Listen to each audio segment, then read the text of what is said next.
19 h. Merci de nous rejoindre sur Al24 News. Madame, Monsieur, bonsoir à la une de l'actualité. La sécurité alimentaire, une priorité pour les pays arabes, un dossier longuement discuté en réunion du Conseil économique et social de la Ligue arabe au niveau ministériel.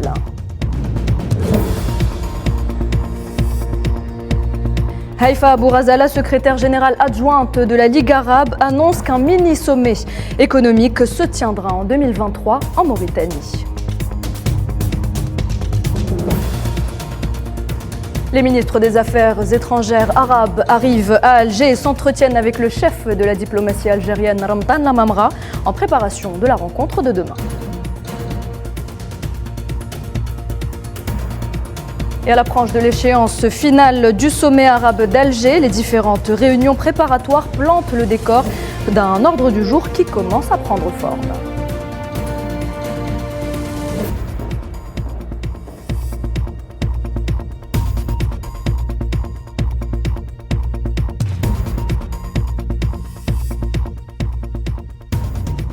Et on entame cette édition essentiellement dédiée au sommet arabe d'Alger par la poursuite des réunions préparatoires au CIC, le Centre international des conférences, à l'approche du rendez-vous tant attendu, le sommet arabe d'Alger, les 1er et 2 novembre. Alors aujourd'hui, c'est le Conseil économique et social de la Ligue arabe au niveau ministériel qui s'est réuni et il a été question de sécurité alimentaire. À la lumière de la conjoncture mondiale actuelle, le secrétaire général de la Ligue des États arabes, Ahmed Aboul Ghait, a affirmé que les indicateurs de sécurité alimentaire dans les pays arabes ont reculé de façon inquiétante, non seulement à cause de la pandémie de Covid-19 et ses répercussions, mais aussi en raison de plusieurs facteurs, à savoir l'accumulation de nombreux problèmes. Je vous propose de l'écouter. Nous sommes à mi-chemin du temps imparti pour la mise en place de la stratégie de développement durable 2030, sur laquelle se sont accordés les dirigeants du monde en 2015. Et le plus important, ce sont les efforts de la communauté internationale. Et au terme de la réunion du Conseil économique et social de la Ligue arabe, au niveau des ministres, 24 clauses ont été adoptées. Parmi les plus importantes, la question de la sécurité alimentaire demeure en tête des priorités. Justement, on fait le point avec Souad Ben Batouche en direct du CIC. Bonsoir Souad. Bonsoir Nouhed. Oui, effectivement, 24 clauses adoptées ce vendredi et à l'unanimité par les ministres du Commerce et des Finances arabes, comme l'a précisé le ministre algérien du Commerce, Kamel Reddig, lors de sa conférence de presse conjointe avec Haïfa Abou Razala, la secrétaire générale adjointe de la Ligue arabe. C'était cet après-midi, donc suite à la clôture des travaux du Conseil économique et social arabe. Alors, ce qu'il faut surtout retenir, vous le disiez, parmi ces clauses, figure l'incontournable question de la sécurité alimentaire.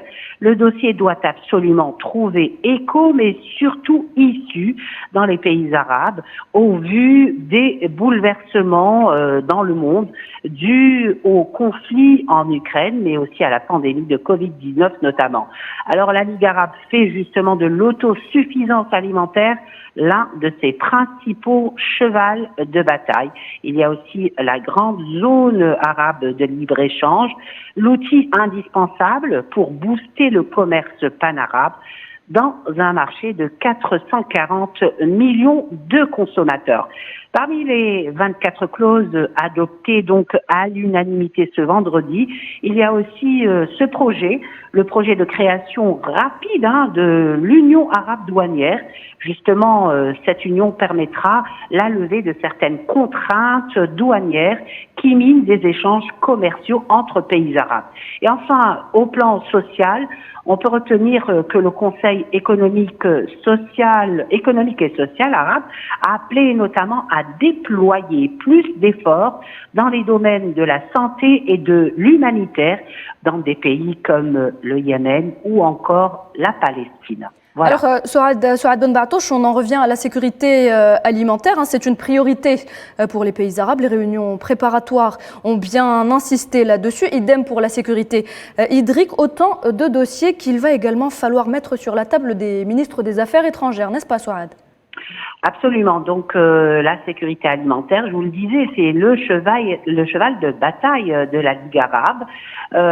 Il y a aussi la sécurité hydrique dans un contexte géostratégique miné par une colonisation, mais aussi par des convoitises des ressources dans les pays arabes.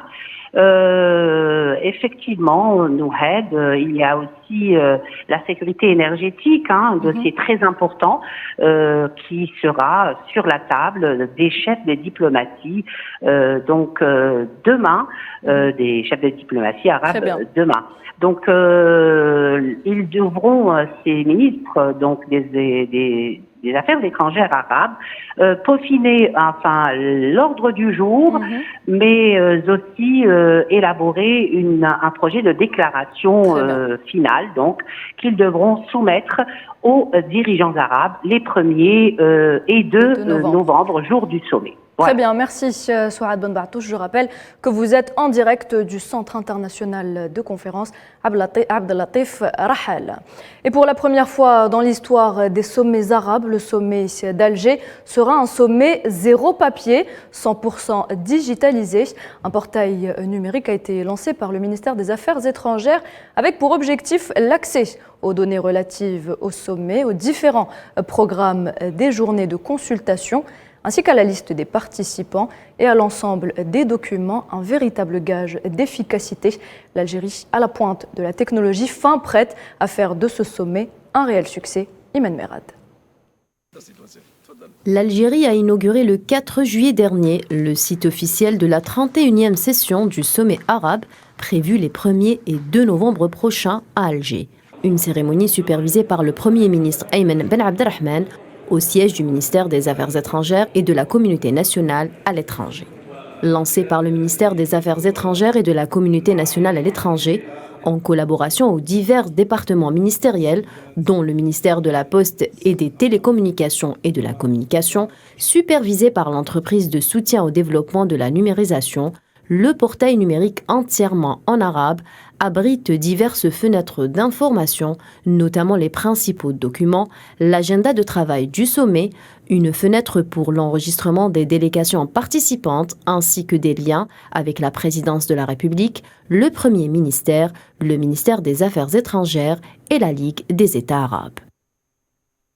Le site constitue une riche base de données en faveur des personnes intéressées par le sommet, en plus des thèmes et services destinés aux participants ainsi qu'aux journalistes. Les utilisateurs pourront accéder à la page principale qui comprend un onglet dédié à la Ligue arabe avec un aperçu de l'organisation régionale, sa création, ses membres, les principaux objectifs inscrits dans son acte constitutif et les rôles qu'elle a accomplis depuis son existence en faveur de la lutte des peuples arabes pour l'indépendance et la promotion de la paix et la sécurité dans le monde arabe par le règlement pacifique des conflits. En outre, le portail affiche un onglet dédié au sommet avec une allocution de bienvenue aux invités et aux délégations participantes à cet événement qui se tient en Algérie, coïncidant avec le 68e anniversaire du déclenchement de la glorieuse révolution de novembre 54. Le portail vise également à promouvoir l'Algérie ainsi que son richissime patrimoine culturel. Faisant des progrès importants dans le domaine de la transformation numérique et l'utilisation des technologies des médias et de la communication, l'Algérie s'efforce de fournir toutes les conditions nécessaires afin que le sommet d'Alger soit le premier à zéro papier. Haïfa Abourazala, secrétaire générale adjointe de la Ligue arabe, a annoncé lors d'une conférence de presse adjointe avec le ministre du Commerce algérien Kamel Rizig la tenue prochaine d'un mini-sommet économique en Mauritanie en 2023. Le ministre du Commerce et de la Promotion des Exportations qui a également rappelé l'importance d'avancer ensemble au sein de l'espace arabe pour faire face à tous les défis économiques et sociaux actuels, mais aussi à ceux de l'avenir. On l'écoute. L'Algérie accorde une importance capitale au développement de la coopération panarabe dans les domaines économiques et sociaux, et notamment le volet développement, de manière à renforcer les liens entre nos pays respectifs à travers l'atteinte de l'objectif escompté, qui est celui de l'intégration économique, et passer un cap en faveur des intérêts propres à la nation arabe. Et en marge des travaux du Conseil économique et social de la Ligue arabe au niveau ministériel, le chef de la diplomatie algérienne, Ramtan Lamamra, s'est entretenu avec son homologue tunisien, Othman Djarandi. Il a estimé que le sommet arabe d'Alger sera exceptionnel et hautement symbolique, mettant en avant l'importance de ce rendez-vous pour relever les défis de l'heure au plan régional et international.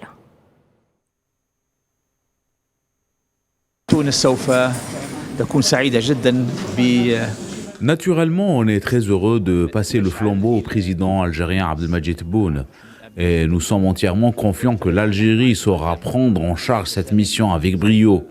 D'autant que l'Algérie a déjà prouvé par le passé sa capacité de gérer les affaires publiques et arabes, surtout que le monde arabe traverse une période décisive. L'Algérie qui occupera, Inch'Allah, un siège non permanent au Conseil de sécurité de l'ONU s'inscrira certainement dans une autre étape très importante, celle de porter les préoccupations arabes au niveau des concerts des nations. Et puis Ramtan Lamamra a également reçu en préparation aux rencontres de demain, au niveau des ministres des Affaires étrangères, ses homologues des pays arabes, la ministre libyenne des Affaires étrangères, le ministre koweïtien et son homologue tunisien ainsi qu'au mauritanien. Et à J-4 du sommet arabe d'Alger, l'activité est intense. Plusieurs réunions se tiennent depuis 48 heures. Les contours des ordres du jour sont désormais connus. Ils seront sur la table des chefs de la diplomatie demain. Les détails avec Tinhinan Makassi. C'est sans doute l'événement politique de cette fin d'année 2022, le 31e sommet de la Ligue arabe, placé sous le signe du consensus et de la solidarité. C'est vers leur avenir que sont tournés les regards des États membres. Un avenir qui se veut celui de la sécurité alimentaire, énergétique et hydrique. Les bouleversements engendrés par le conflit en Ukraine, la Covid-19, ont encore une fois démontré l'importance de ces axes. Les dirigeants des États des pays membres de la Ligue arabe sont attendus à Alger à partir du 1er novembre. Il n'en est pas moins que les réunions de préparation en amont sont d'une importance capitale et donnent déjà le temps de cette 31e édition. Première mission est la mise en place d'un ordre du jour. Mission confiée, comme à l'accoutumée, au Conseil des États de la Ligue, réunissant délégués permanents et hauts responsables. Pour mener à bien leur mission, les délégués se sont réunis durant 2 jours à huis clos, durant 4 sessions. Au cours de ces rencontres, les dossiers chauds ont été mis sur la table. À titre d'exemple, la cause palestinienne, de même que la situation en Libye, au Yémen ou encore la Syrie. Aux côtés des relations du monde arabe avec d'autres groupes régionaux. Un ordre du jour qui a déjà trouvé le consensus et sera peaufiné demain samedi lors de la réunion des chefs de la diplomatie arabe. Cette 31e édition du sommet de la Ligue arabe était initialement prévue le 22 mars à Alger, mais la Ligue arabe avait fait état en janvier de son report en raison de l'épidémie 2019. Dans le reste de l'actualité, nouvelle violence de l'occupationniste en Cisjordanie occupée, des violences qui ont fait de nouveaux martyrs. Il s'agit de Imad Abou Rachid et de Ramzi Zabarah, tous deux tués à Naplouse. Selon des sources locales, les 2 hommes membres des forces de sécurité palestiniennes ont été tués lors d'une attaque de l'armée sioniste. Et puis le mandat de la MINURSO prorogé d'1 année, soit jusqu'au 31 octobre 2023, une année synonyme, une fois de plus, de report du référendum empêchant le peuple sahraoui de se prononcer sur son avenir. On écoute à ce propos Sidi Omar, représentant du Front Polisario à l'ONU.